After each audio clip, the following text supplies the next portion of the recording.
والسابقون الأولون من المهاجرين والأنصار والذين اتبعوهم بإحسان رضي الله عنهم ورضوا عنه. Kita masuk pembahasan sebab-sebab seseorang selamat dari azab kubur. Ibnul Qayyim rahimahullah menyebutkan bahwasanya azab kubur, sebab-sebabnya untuk selamat dari azab kubur ada yang sifatnya mujmal, sifatnya global, ada yang sifatnya terperinci. Jadi ada sifat-sifat yang umum, yang global, sebab-sebab yang global, ada sebab-sebab yang terperinci. Adapun sifat-sifat yang global atau sebab-sebab yang global, seseorang selamat dari azab kubur adalah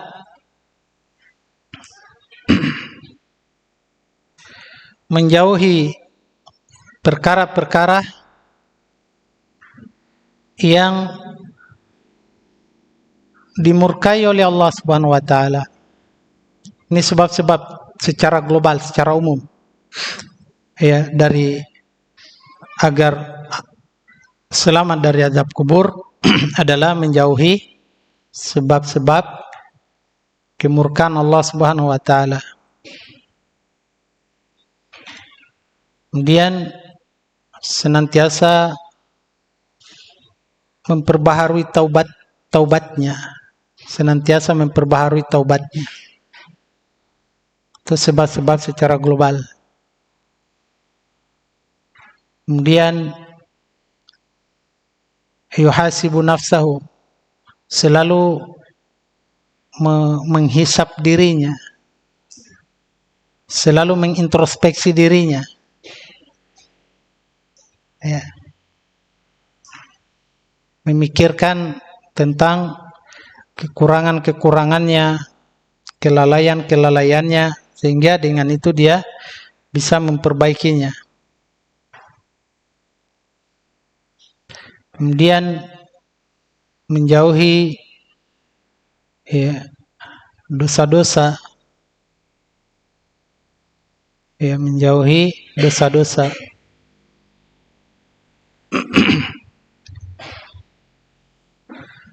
Nah, demikian secara global. Ya, seseorang bisa selamat dari azab kubur. Kemudian secara terperinci disebutkan beberapa sebab seseorang mendapat keselamatan dari azab kubur. Yang pertama adalah al-imanu wat taqwa wal amalu salih. Ini sebab yang pertama selamat dari azab kubur. Ini dia beriman, bertakwa dan beramal saleh. Ya, keimanan yang dimaksud itu keimanan yang dibangun di atas Al-Quran dan Sunnah, ya. Dia mengimani ini, ya, sumbernya dari dalil. Itu iman yang benar. Jadi beriman, bertakwa dan beramal saleh. Dalilnya diantaranya adalah surat At-Tolak, ya, surat At-Tolak ayat 2 sampai 3. Kata Allah Subhanahu wa taala, "Wa may yattaqillaha yaj'al lahu makhraja, ya, wa yarzuqhu min haitsu la yahtasib." Ya, "Wa may yattaqillaha yaj'al lahu makhraja." Siapa yang bertakwa kepada Allah, maka Allah akan memberikan jalan keluar dari kesulitan. Dan kata para ulama, kesulitan mana lagi yang paling dahsyat, ya, melebihi kesulitan ketika sakaratul maut, ketika ruh akan keluar, dan ketika berada di alam kubur. Kesulitan mana lagi, kesempitan mana lagi yang melebihi kesempitan itu? Di saat, ya, makanan sakaratul maut, di saat ruh keluar dari badan, dan di saat berada di alam kubur. Kesempitan mana lagi melebihi dari itu? Dan Allah Subhanahu wa taala sudah menjamin siapa yang bertakwa kepada Allah, maka Allah Subhanahu wa taala akan memberikan jalan keluar dari segala kesempitan, segala kesulitan. Maka di antara sebab yang paling besar untuk selamat dari azab kubur adalah seseorang itu dia perbaiki keimanannya, ketakwaannya, dan beramal soleh. Kemudian yang kedua adalah istiqomah. Istiqomah itu istimrar, luzumut ta'atillahi azza wajal. Yani istiqomah terus menerus di atas ketaatan. Hari ini begitu, besok begitu, lusa begitu. Itu istiqomah namanya.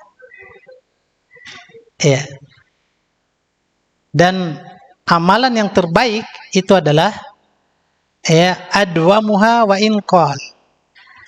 Amalan yang terbaik itu adalah amalan yang kontinu, terus menerus walaupun sedikit. Itulah istiqomah. Salat malamnya mungkin 2 rakaat tambah witir 1 rakaat, atau 2 rakaat tambah witir 3 rakaat. Tidak banyak-banyak, tapi terus menerus.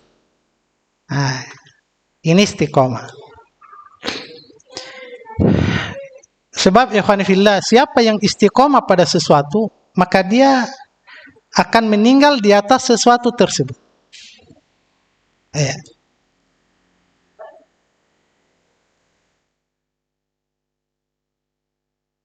Man asya ala syai'in mata alaihi.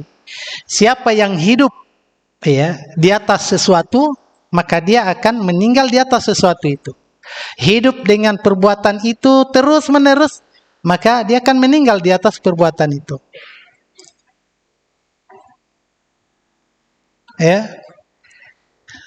Masya Allah kalau kita lihat kadang ada orang hidupnya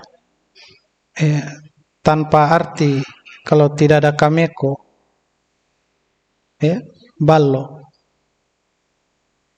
Kadang meninggal dalam keadaan mabuk. Orang yang kerjanya main sabung ayam, meninggal entah di lapangan, entah di tengah jalan. Dan itu suatu perkara yang sudah berjalan. Bahwasanya siapa yang hidup di atas sesuatu, maka dia akan meninggal di atas sesuatu. Wa man mata ala syai'in bu'itsa alaihi. Dan siapa yang meninggal di atas sesuatu, maka dia akan dibangkitkan dalam hal tersebut, di atas sesuatu tersebut. Makanya kenapa kita dianjurkan untuk istimrar, istiqomah? Karena kita diharapkan meninggal di atas sesuatu yang kita istiqomah itu. Dan siapa yang meninggal di atas sesuatu yang sifatnya ketaatan, maka dia akan dibangkitkan dalam keadaan tersebut, keadaan yang baik. Faman asya ala ta'ati mukhlishan lillahi muttabi'an li hadi Rasulillah sallallahu alaihi wasallam, fa innahu yamutu ala ta'ah wa yunawwirullahu lahu qabrahu. Maka siapa yang hidup di atas ketaatan, siapa yang hidup di atas ketaatan dalam keadaan ikhlas karena Allah dan mengikuti Rasulullah, mengikuti petunjuk Rasulullah sallallahu alaihi wasallam, maka sesungguhnya dia akan meninggal di atas ketaatan tersebut, dan Allah Subhanahu wa taala akan menerangi kuburannya dengan ketaatannya tersebut. Inilah yang diharapkan ketika orang istiqomah di atas suatu ketaatan. Karena siapa yang hidup di atas ketaatan, maka kelak dia akan meninggal di atas ketaatan tersebut, dan Allah SWT akan menerangi kuburannya dengan amalan ketaatannya tersebut.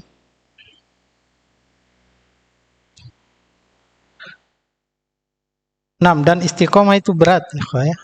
Insyaallah. Makanya di antara doa yang diajarkan oleh Nabi sallallahu alaihi wasallam, ya muqallibal qulub. Bagaimana lanjutannya? Sabit qalbi ala dinik. Ya, sabit qalbi ala ta'atik. Wahai zat yang membolak-balikan hati, tetapkanlah hatiku di atas agamamu. Ya, tetapkanlah hatiku di atas ketaatan. Karena hati itu bahasa Arabnya kan qalbun, ya, qalbun. Qalbun itu dia dinamakan qalbun karena dia yataqallab, ya. Yataqallab. Dia ini selalu berbolak-balik. Makanya dinamakan qalbun, hati. Karena dia berbolak-balik.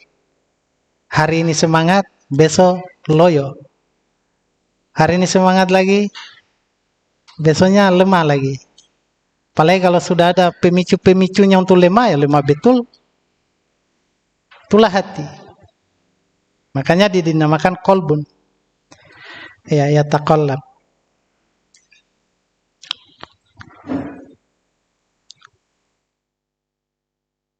Maka untuk istiqomah itu berat.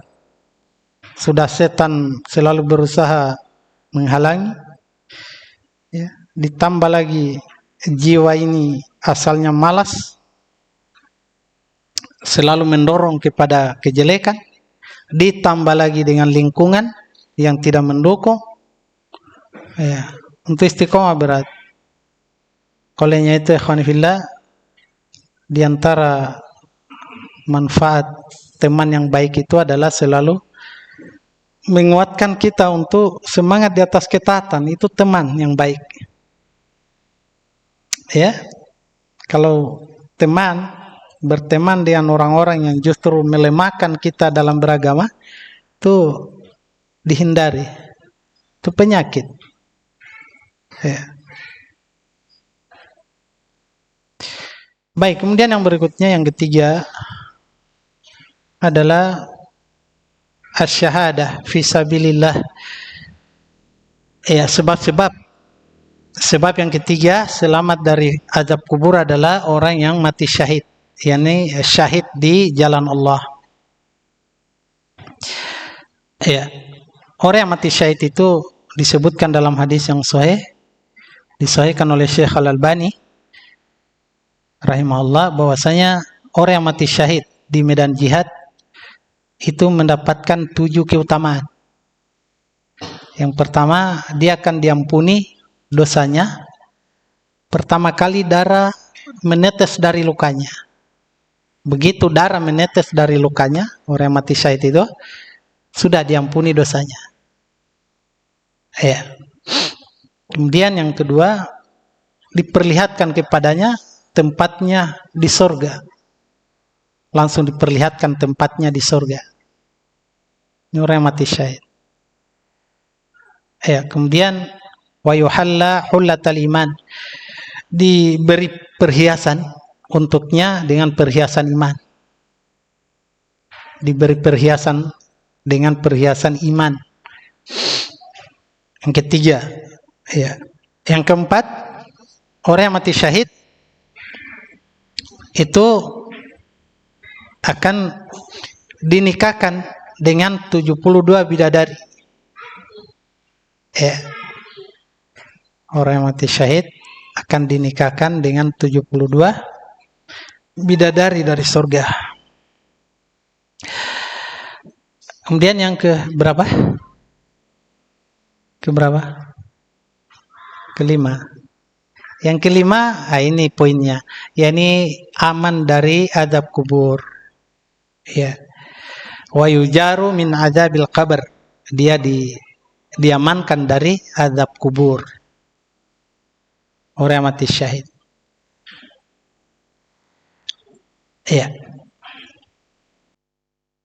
Kemudian yang keenam, aman dari huru-hara hari kiamat. Aman dari huru-hara hari kiamat.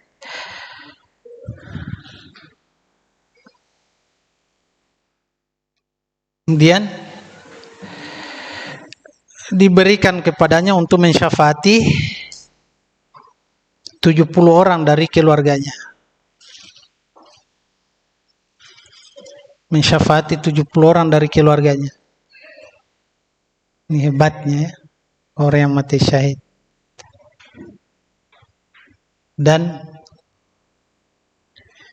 Allah Subhanahu wa taala menyebutkan siapa yang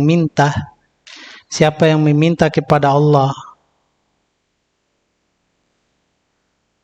untuk mati syahid dengan jujur dia meminta kepada Allah untuk mati syahid. Misalnya dia mengatakan, ya Allah, sekiranya nanti ada panggilan jihad, ya saya akan siap berangkat untuk mendapatkan syahid. Ya, semoga dengan itu saya syahid. Siapa yang meminta kepada Allah untuk dia mati syahid dengan jujur, maka dia dihitung syahid walaupun dia meninggal di atas tempat tidurnya. Ya, walaupun dia meninggal di atas tempat tidurnya. Baik. Kemudian yang keempat, sebab aman dari azab kubur adalah man mata syahidan fi ghairi harbin. Orang yang mati syahid tapi bukan dalam pertempuran. Orang yang mati syahid tapi bukan dalam pertempuran. Kalau di pertempuran itulah mati syahid yang sesungguhnya, ya. Yang aman dari fitnah kubur. Tidak akan mendapatkan pertanyaan malaikat munkar dan nakir. Ya. Jadi ini yang keempat, orang yang mati syahid tapi bukan dalam jihad fisabilillah.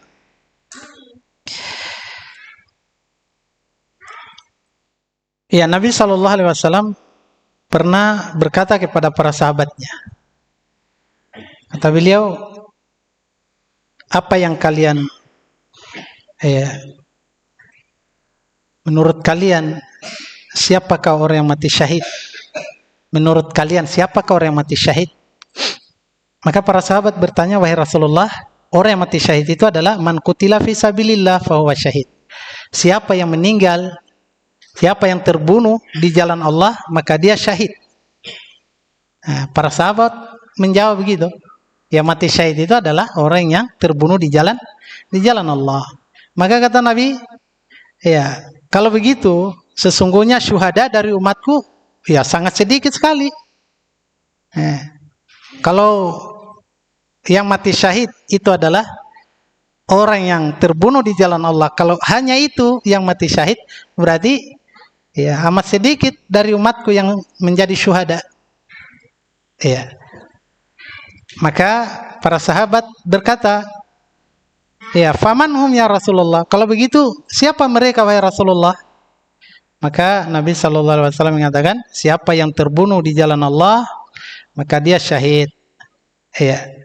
Kemudian, ya, siapa yang meninggal karena ta'un, yakni wabah, ya, wabah penyakit yang menjangkit, ya, misalnya kolera, ya, diare, cacar, meninggal, ta'un, ya, maka itu juga dihitung syahid.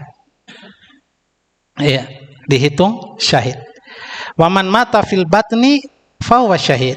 Siapa yang meninggal karena sakit perut, ya, sakit perut meninggal, maka itu juga syahid. Ya, dihitung syahid. Ya, maka yang meninggal dengan sebab-sebab ini, ya, itu juga aman dari azab kubur karena dihitung syahid. Nah, termasuk yang mati syahid, ya, man qutila duna malihi madluman falahul jannah. Ya, siapa yang terbunuh karena mempertahankan hartanya yang dizolimi, maka baginya adalah surga. Itu juga syahid. Ya. Kemudian yang termasuk juga mati syahid adalah wanita yang meninggal karena melahirkan. Itu juga syahid. Seseorang yang meninggal karena tenggelam, itu juga syahid. Seseorang yang meninggal karena terbakar, itu juga syahid. Ini sebutkan ya dalam hadis-hadisnya. Orang yang meninggal karena tertimpa benda yang jatuh, ya, itu juga syahid. Tapi ini syahid beda dengan syahid di medan jihad. Kalau yang syahid di medan jihad, dia aman dari fitnah kubur. Kalau yang syahid selain syahid di medan jihad, dia tidak aman dari fitnah kubur, tapi aman dari azab kubur. Nah,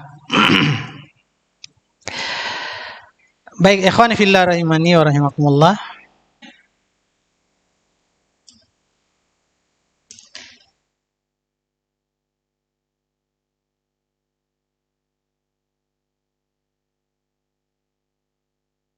Hanya ada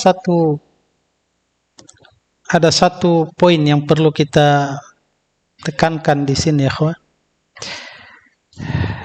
Jangan kita memastikan seseorang itu syahid. Hanya kita berharap dengan kondisi yang ada pada dia, kita harapkan dia mati syahid. Ya. Karena kalau sudah dipersaksikan dia syahid, maka itu berarti surga. Kita memastikan bahwa dia surga. Ya, tapi kita hanya mengharapkan dari apa yang kita lihat, ya, yang dia alami, maka kita harapkan darinya syahid.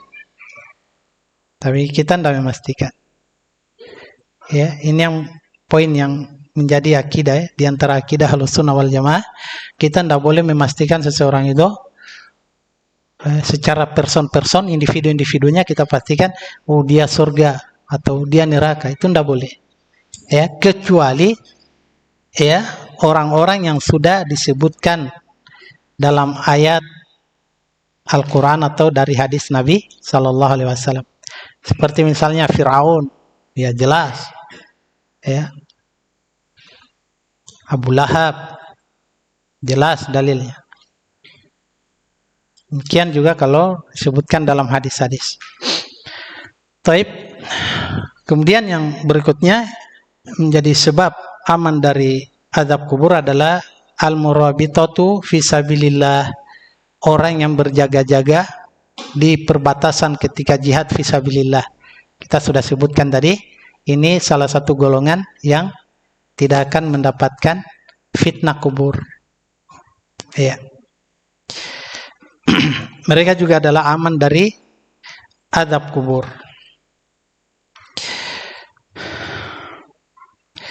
Kemudian yang keenam, sebab untuk aman dari azab kubur adalah qiraatu surati tabarak. Ya, qiraatu surati tabarak. Membaca surat tabarak.